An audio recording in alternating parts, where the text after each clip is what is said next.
দেখো বন্ধুরা, বেদ just school থেকে ফিরেছে, চান করা নেই, খাওয়া নেই, এসেই ফৌজি ড্রেস পরেছে, পরে এবার ও বন্দুক নিয়ে খেলা শুরু করে দিয়েছে।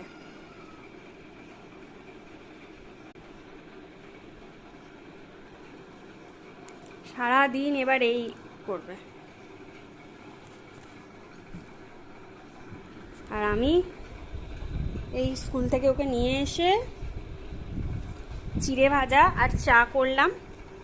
সকাল থেকে আজকে কিছু খাওয়া হয়নি, তাই ভাবলাম একটু চিড়ে ভাজা চা খাই।